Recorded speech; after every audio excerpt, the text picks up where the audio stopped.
திமுக ஆட்சியில் பெண்கள் இளைஞர்கள் பாதுகாப்பாக இருக்க வேணும். ஏன்னா அண்மையில் உங்களுக்கு தெரியும், ஒரு 9-10 மாசத்துக்கு முந்தி உங்கள் கனவை சொல்லுங்கள், உங்கள் கனவை. பல பேர் என்ன, எங்களுடைய கனவை திமுக ஆட்சி போகணும், திமுக ஆட்சி அப்படின்னு பல பேர் சொன்னாங்க. பல பேர் இந்த ஆட்சியில் ஏதோ நல்லது நடக்குன்னு சொன்னாங்க. ஓரணியில் தமிழ்நாடு, அது ஓரணி இப்படி பேரை வச்சு உங்கள் வீடு வீடாக வந்து உங்களுடைய செல்ஃபோன் நம்பர், உங்களுடைய ஆதார் எண், உங்களுடைய டீட்டெயில் எல்லாம் தயார் பண்ணியிருக்காங்க. அப்படி தயார் பண்ணி இப்பொழுது அதை பயன்படுத்திட்டு இருக்கிறாங்க. நான் உடனே நீதிமன்றத்துக்கு போனோம். இது தவறு, இது தவறானது. ஒரு பெண்ணுடைய செல்போனை வாங்கி ஆதார் எண்ணை வாங்கி அப்படி விவரம் பூரா திரட்டிடலாம். இதனால பாதிப்பு ஏற்பட்டு விடும்.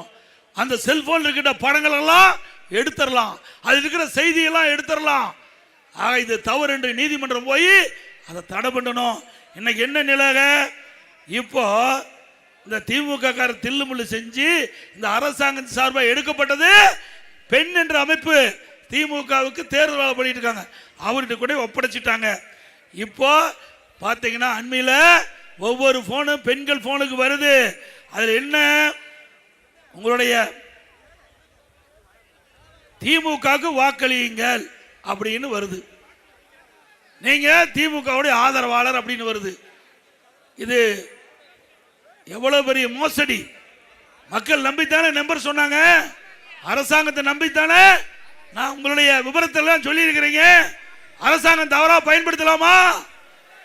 எச்சரிக்கையா இருங்க.